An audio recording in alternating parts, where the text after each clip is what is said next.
Hoje é dia de Antes pelo Contrário, com Daniela Oliveira e Francisco Mendes da Silva. Ambos, boa noite, bem-vindos. Francisco, começo por si. Hoje este caso do vandalismo no gabinete do Chega, sobre quem é que recaem as suspeitas, olhando assim de uma forma geral para este caso? Se está a ouvir este podcast é porque é uma pessoa que gosta de estar informado. E há melhor sítio para o fazer do que a SIC Notícias. Em sicnoticias.pt ou na app, acompanhe tudo o que se passa no país e no mundo em tempo real. As notícias de última hora, a opinião e análise mais credível e as grandes reportagens. SIC Notícias. O destino da informação.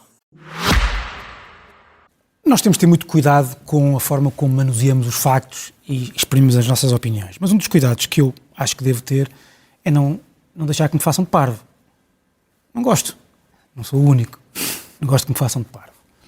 E, portanto, os deputados do Chega e os seus apaniguados, os seus militantes, têm de compreender que não podem choramingar quando há indícios que podem levar as pessoas a achar que é plausível que tenha sido um inside job, que tenha sido eles próprios.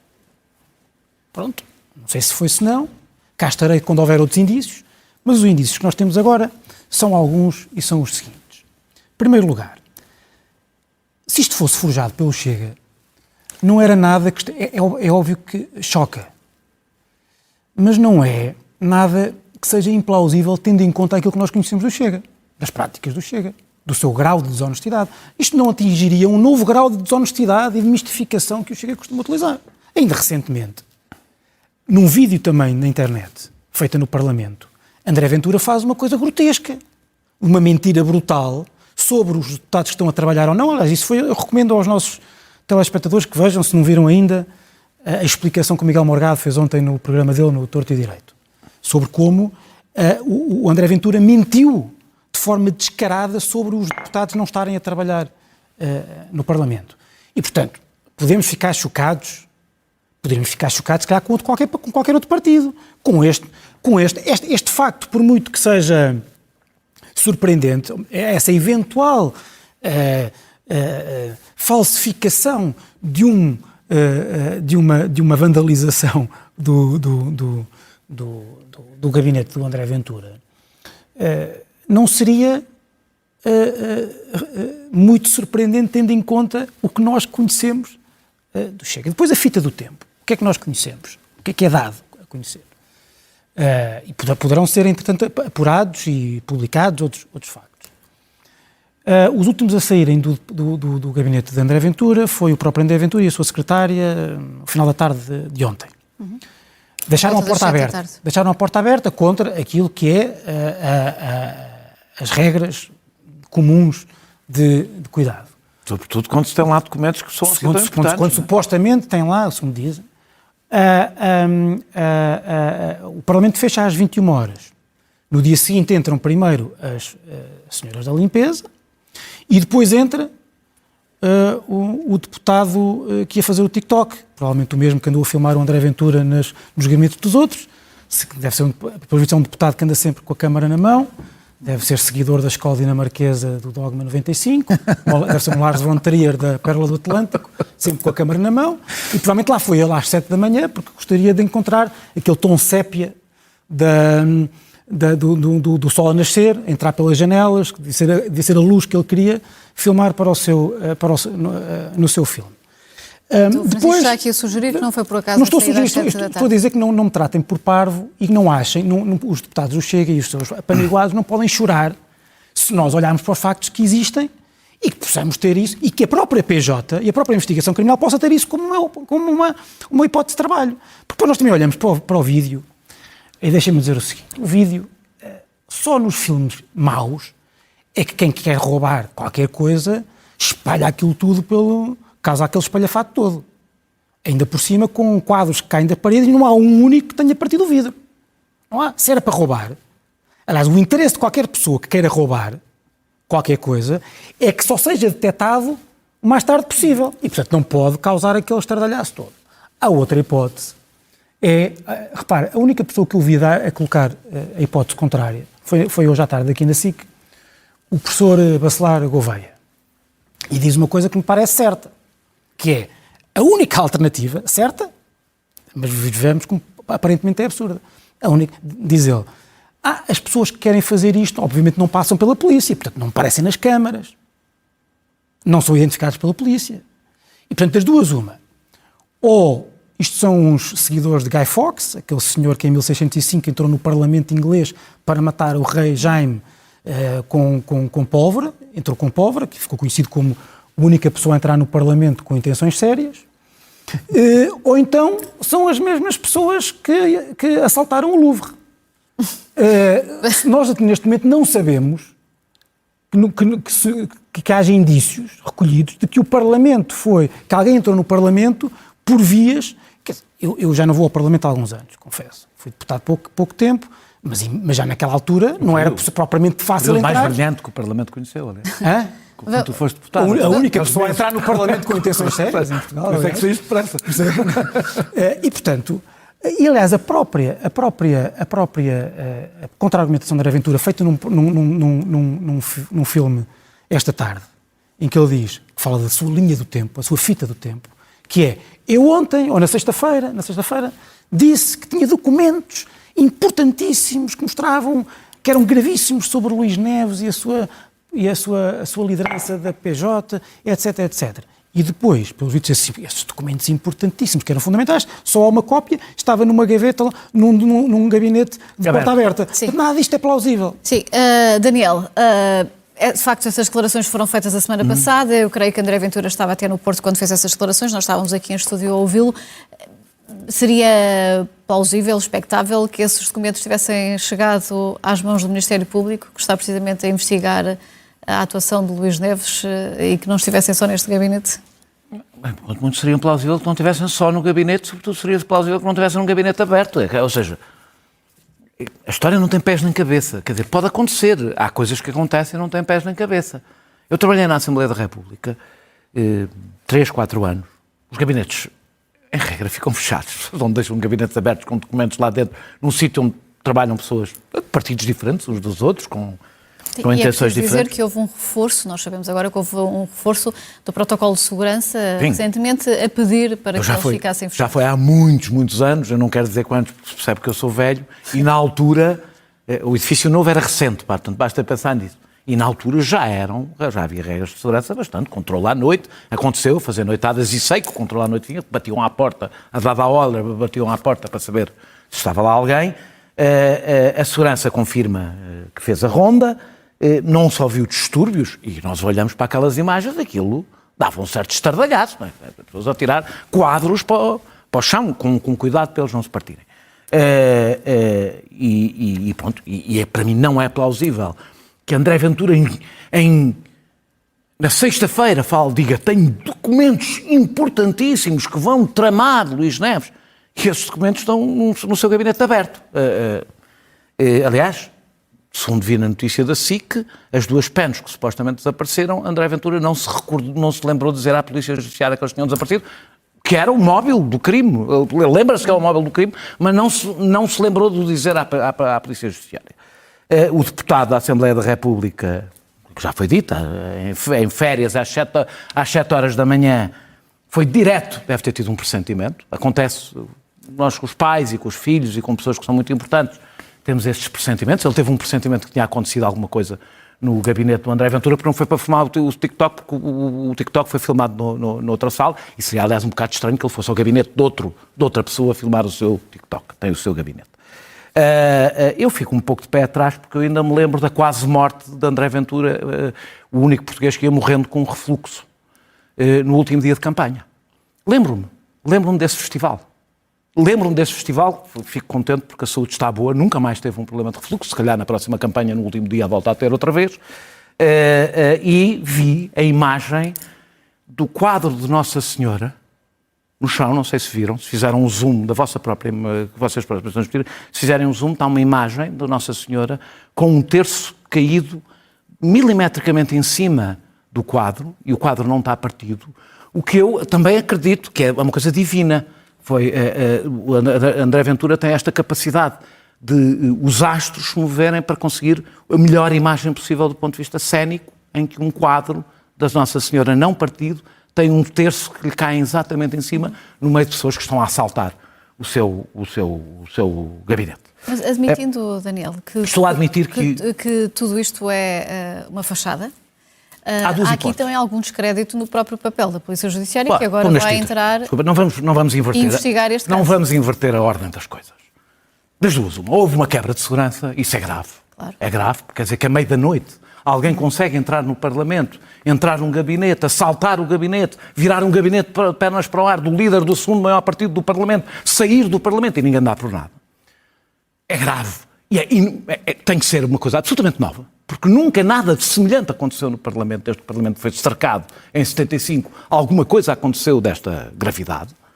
E aí pode ser os ataques externos ao Chega ou internos do Chega. Nós sabemos que os dirigentes do Chega têm por hábito gravar conversas telefónicas uns com os outros, fazerem escutas uns aos outros. Aquilo é um partido com uma grande animação interna do ponto de vista democrático e pode ser, não quero acreditar, que seria ainda mais grave.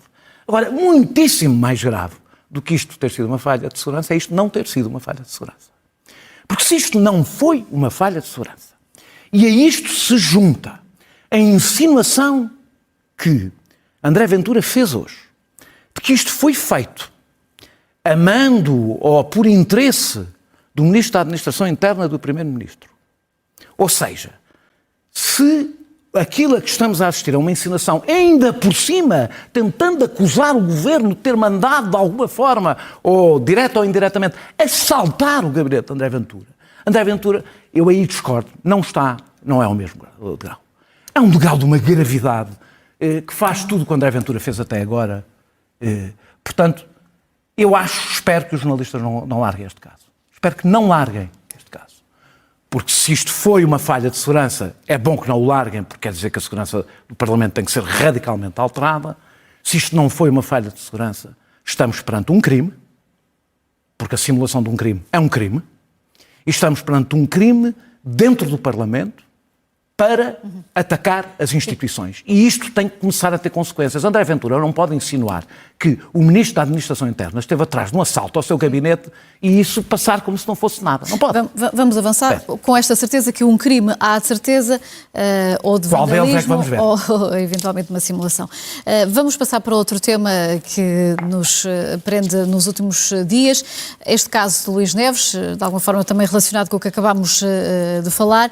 Francisco, hoje Luís Montenegro voltou a dizer que Luís Neves vai manter-se no cargo, vai prestar declarações em breve e, no entretanto, a Polícia Judiciária parece ver, de facto, o caso de uma forma mais preocupante, porque abriu, inclusivamente, um processo disciplinar para apurar, afinal, quem é que falhou no meio disto tudo. Isto porque, é importante dizer, o auto de notícia de fiel depositário, que é o documento que tem que se preencher sempre que alguém fica na posse de um material que foi apreendido, não se encontra em lado nenhum.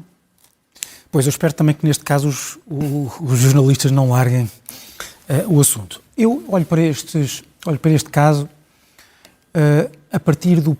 O meu ponto de partida são umas declarações da Sra. Ministra da Justiça. Toda a gente, ou quase toda a gente, ou muita gente, concentrou-se acho que num lapsus língua dela, quando ela diz aquela coisa, toda a gente em que ressoou o que António Costa tinha dito sobre José Sócrates, que estava a lutar pela verdade que acredita ser não sei. A Sra. Ministra disse qualquer coisa do tipo vai-se explicar ou vai-se defender da melhor forma que pode, qualquer coisa desse tipo. Eu acho que ela soubesse que isso podia ter essa ressonância, não diria dessa forma, mas há uma coisa que ela disse que me parece importante, que é o seguinte.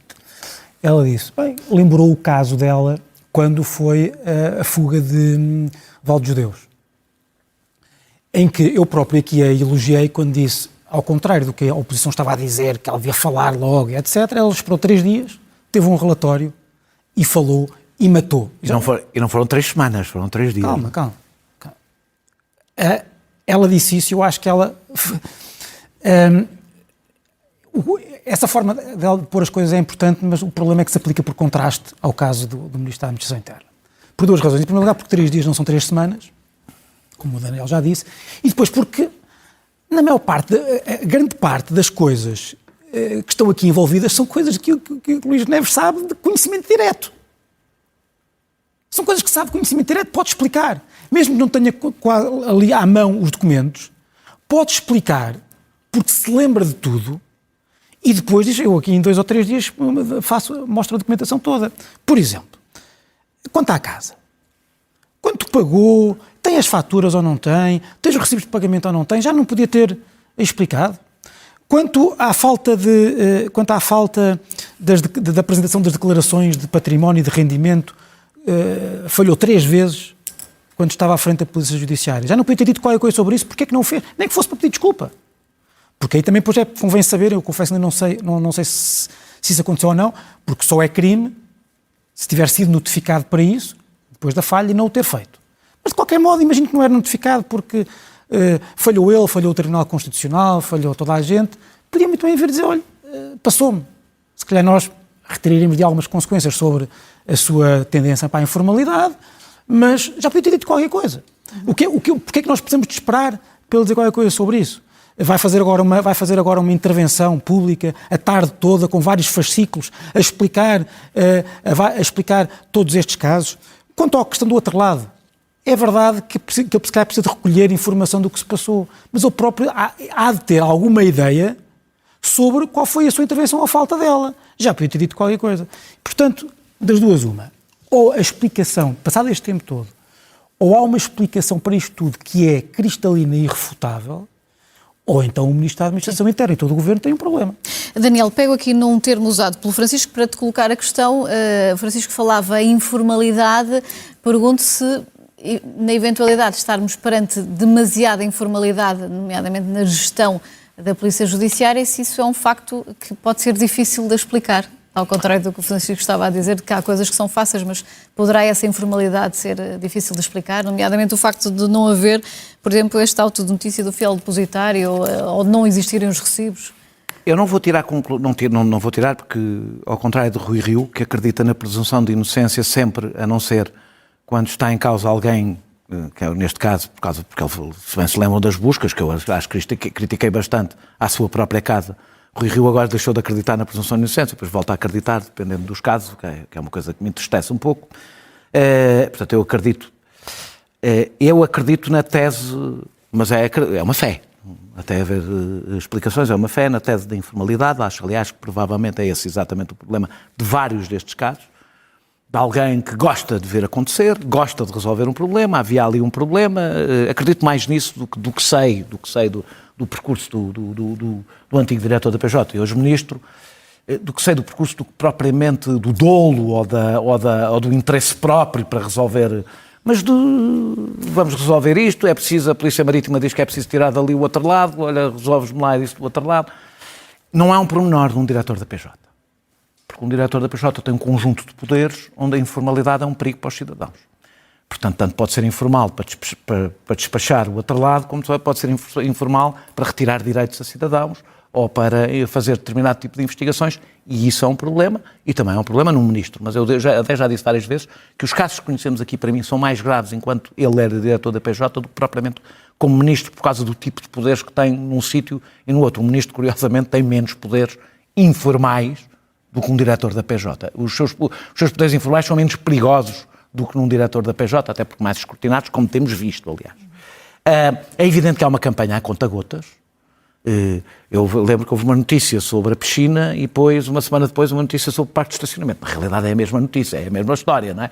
É evidente que ele deixou um rastro de inimigos, isso pode ser bom ou mau sinal, não quero dizer nada em especial, que estão a deixar cair as coisas a conta-gotas. E era possível que, tendo em conta isso, portanto, para mim a questão do silêncio agora é a mais importante. Porque é aquela que tem que ser resolvida. É possível que eu estivesse à espera, sabendo que era a conta-gotas, à espera que a enxurrada acabasse, não é? Que tudo acabasse, para, junto, explicar tudo, porque nós sabemos como é que são as dinâmicas, eu explico hoje e amanhã dizem, ainda está mal explicado, porque... Portanto, deixar esgotar o filão para resolver. Só que isso tem limites. Tem limites. E foram atingidos esses limites. Qual é o problema?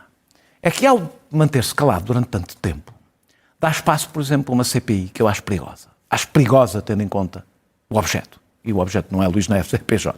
E é quase impossível fazer uma CPI à PJ sem andar a tropeçar em casos de investigação, mesmo que não seja eles paralelamente em casos de investigação, até em casos que Chega possa estar em investigação, por exemplo. Acho perigoso, sendo uma CPI do Chega, não preciso desenvolver, já falámos na primeira parte, E eu acho que o que está a dar lastro, a minha única dúvida, e fica se calhar para a semana não, para daqui a um mês, a minha única dúvida é se a opção pelo silêncio foi de Luís Neves ou de Luís Montenegro. E se foi de Luís Montenegro, se a Tens algum razão palpite é... sobre essa resposta? Vou ver quando o Luís Neves falar. Agora, se foi de Luís Montenegro, provavelmente não foi para proteger Luís Neves, provavelmente foi para proteger outro ministro, em que estes dois casos em paralelo, apesar de tudo, protegem mais o outro ministro. Daniel, Francisco, obrigada pela vossa presença.